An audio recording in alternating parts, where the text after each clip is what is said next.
Hi. Hi, I'm Haley. Hi, Haley. My question was, what was your favorite and least favorite scenes that you did in Defiance and in Warehouse 13?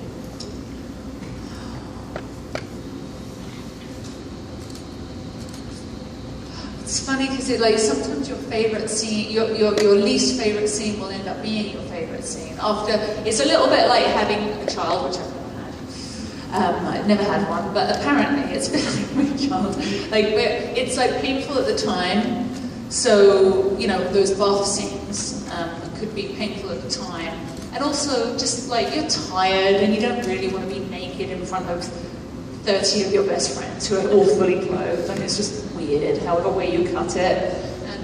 And, but then you see it afterwards, and like all the pain of it is forgotten, and all you can see is like the weird, wonderful awesomeness of it.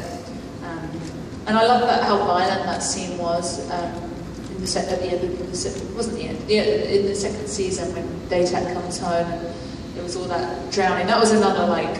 We were filming that scene at like 4 o'clock in the morning. And so at the time it was like a bit hellish. I remember coming back up from the water after I'd been dunked down for like the 6th time, and I had to go over to the side of the bath and kind of do these kind of angry, you know, fighting for my life pants. And the cameraman was like, what? And the contact lens had kind of swiveled back into the back of my eyeball, so I had one black eye and one lilac, and I was like, oh, we've got to do it again! But then I saw it, and it was like, oh, that's amazing. So, I think usually the ones that are the most painful to shoot end up being your favourite ones in the end. I did love any scene with Daytak. Tony is just a wonderful, wonderful actor. We had great chemistry. There was a lot of freedom in the way that we worked with each other. And our characters just had such a weird relationship that we just loved playing with that relationship. It didn't get boring.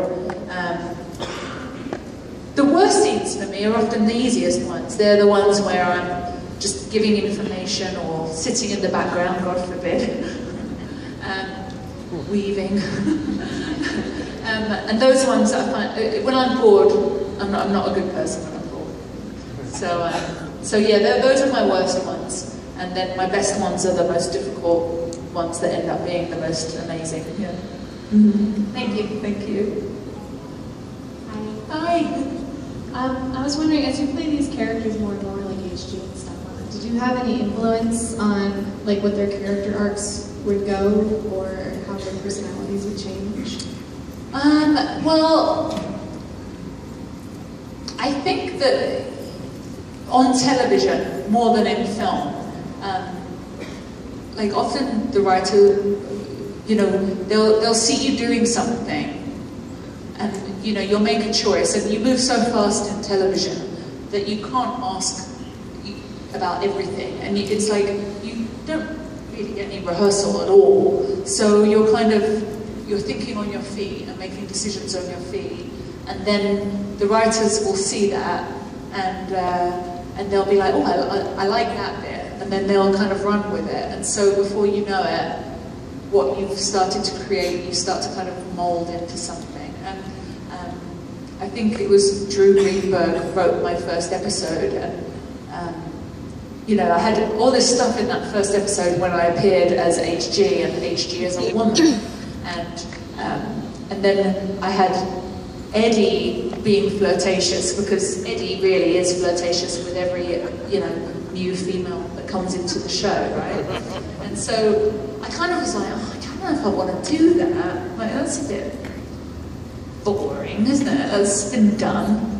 And then I had these scenes with Joanne, and then there were these scenes where there was all this stuff about suffragettes, and that was one of the things that made her realize that I was H.G. Wells, and I was like, oh, you know, like she's like at the forefront of the first women's movement. And then I was playing like, what would it be like if you lived in a place where you didn't have the vote, and women were like chaining themselves to railings and, you know, starving themselves to get equal rights, which essentially not, but we're much better now than we were.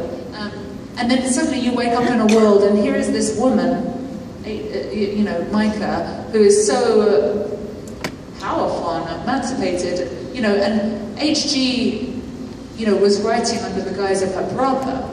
You know, she couldn't say that she was writing those books, so her brother was taking all the credit for it. It must have been like a revelation for her. So I started playing that she was fascinated with Micah, and then of course Joanne Kelly, who plays Micah, reacts to that. Before you know it, I'm like, I don't think she's interested in Pete at all. I think she's more interested in Micah. So there was a chemistry between us which Drew saw, and we had a conversation about it, and I said, oh, you know, I think that she might be quite interested in Micah. And I ship it. Yeah. Good. Well, you need to make a t-shirt. I ship Micah. Wells. What do they call it? Bering Wells? Bering Wells. I've seen some of those ships. Very good work, very good work. Yeah, and it's nice, you know, because ultimately it wasn't necessarily written for, but there was license within the writing to kind of do that, and Joanne, who plays Micah, was on board with it. But it's nice when I see those ships, because it's like all those little sidelong glances and all those things that Joanne and I were doing and thinking people may or may not pick up on it. You picked up on it, so I was really happy about that. There was actually a scene when I came back for the last season where she comes to meet me, and I'm living with a guy and like making a new life, and I was like, Jack, who was the writer, I was like, what are you thinking? So I was like, I was pushing for the scene to be rewritten, and it wasn't. And I was pushing for it, but it was essentially a scene which was meant to propel the story forward, which I always hate those scenes. It's not about me, I've got no real interest in the scene. Exposition. So luckily he actually got sick that day and he went home. And then Joanne and I played all the subtext that we could in that scene, just to kind of, you know, finish our relationship off in a place that we thought that kind of gave it some, you know, closure, or recognised what we've been playing for the last 4 years. Thanks.